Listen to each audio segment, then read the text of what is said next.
Assalamualaikum warahmatullahi wabarakatuh. Waalaikumsalam warahmatullahi wabarakatuh. Terima kasih atas kesempatan yang diberikan.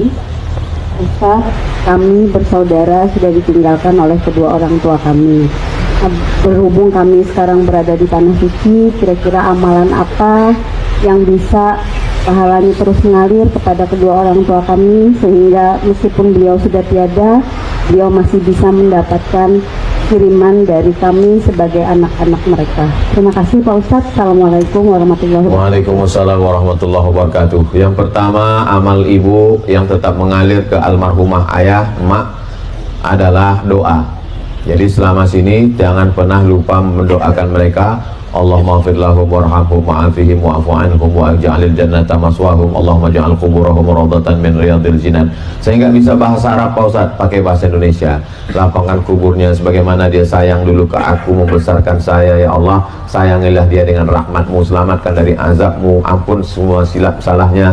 Berapa kali dia tidak sholat gara-gara aku waktu masih kecil, ya Allah. Berapa kali dia tidak bisa berganti baju baru gara-gara menyekolahkan aku, ya Allah. Balaslah segala baikannya, berikan dia tempat yang layak, masuk ke dalam surga Jannatul Firdaus bersama Rasulullah SAW. Minta sama Allah.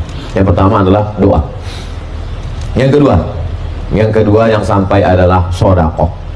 Dalilnya saat berkata, Ummi matat, ibu saya meninggal, afa atasaddaqu anha, kalau saya bersedekah sampai atau tidak? Tasaddaq. Ayu sedekatu afdal, apa sedekah paling afdal? Sakyul ma, memberi air minum. Sekarang kita tidak usah ngasih air minum, karena air minum disediakan pemerintah Saudi Arabia. Yang di luar tidak zam-zam, yang di dalam zam-zam. Saya setiap masuk masjid minum dulu.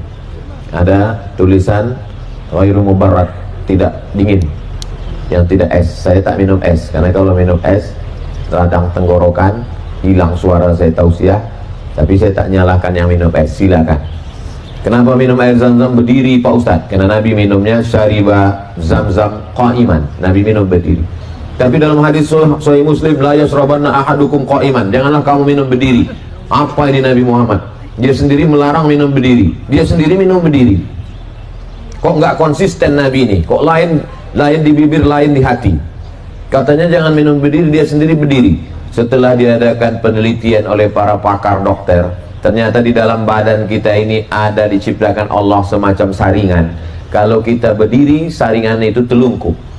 Dia tidak menyaring air yang kita minum. Kalau kita duduk, saringannya telentang.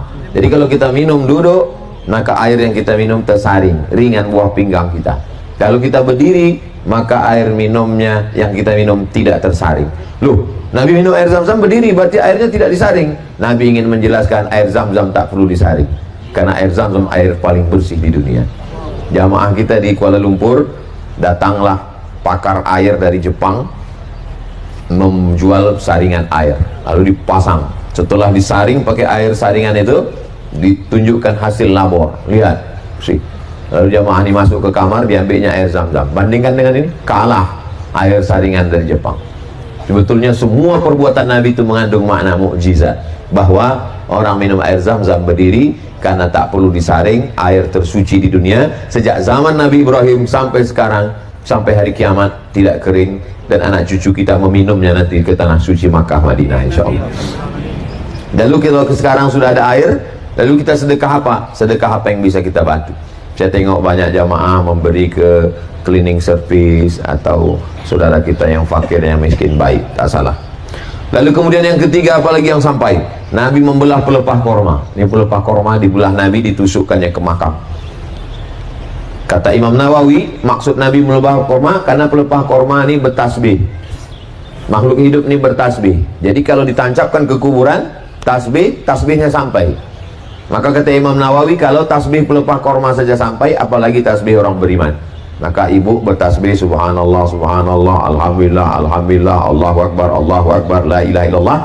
Ya Allah, sampaikanlah pahala tasbih, tahmid, takbir, tahlil saya tadi 100 kepada almarhum almarhumah, sampai. Yang keempat, apalagi? Pertama doa, yang kedua sedekah, yang ketiga zikir, yang keempat baca Quran. Nanti kalau saya meninggal, tolong bacakan Al-Quran pada pangkal Al-Baqarah kepala, ujung Al-Baqarah kaki. Kata Abdullah bin Umar, anak Umar bin Khattab. Begitu juga Kalau kita mampu membaca surah likulli syai'in qalbun, segala sesuatu punya hati, wa qalbul Quran Yasin. Saya bacakan surah Yasin, saya bacakan Al-Kahfi malam Jumat, saya hadiahkan pahalanya untuk almarhumah almarhum, maka itu sampai. Tiap hari duduk waktu kosong baca Yasin. Kalau dikhatamkannya menurut Imam Syafi'i, wa in khatimul Qur'ana, kalau dikhatamkannya sekhatam Quran, hafal Quran, satu hari dia murajaah 5 juz, 6 hari 5, 10, lalu kemudian khatam dia 30 juz, dihadiahkannya pahalanya, bagus. Ini yang keempat. Yang kelima, yang sampai kepada orang meninggal dunia, sholat sunat. Jadi dia sholat sunat mutlak, sholat sunat hajat, diniatkannya sholat sunatnya itu sampai kepada almarhum almarhumah, maka sampai. Begitulah Allah Subhanahu wa ta'ala memberikan kebaikan-kebaikan kita sampai. Lalu kemudian nanti umrah yang pertama ini nanti besok berniatnya di Bir Ali untuk diri sendiri. Nanti sampai di Makkah hari kedua umrah lagi dari Ji'ranah, bawa kain ihram sampai di Ji'ranah, pakai kain ihram, labbaik Allahumma umrah an fulan bin fulan, labbaika Allahumma umrah, niatnya cuma 3, labbaika Allahumma umrah, an dari fulan bin fulan. Habis itu umrah lagi dari Tan'im, habis itu umrah lagi dari Hudaybiyah. Nah, maka umrah sunat ini dihadiahkan pahalanya untuk almarhum almarhumah, maka insya Allah sampai. Itulah bukti bakti kita kepada mereka. Andai kita gendong mereka dari kampung kita, kita bawa dia ke Makkah, kita tawafkan 7 kali, kita bawa dia ke Safa, Sa'i, Marwah, habis itu kita bawa ke Padang Arafah, kita gendong melontar jumrah, tidak dapat menebus sakit teriakannya sekali waktu melahirkan kita.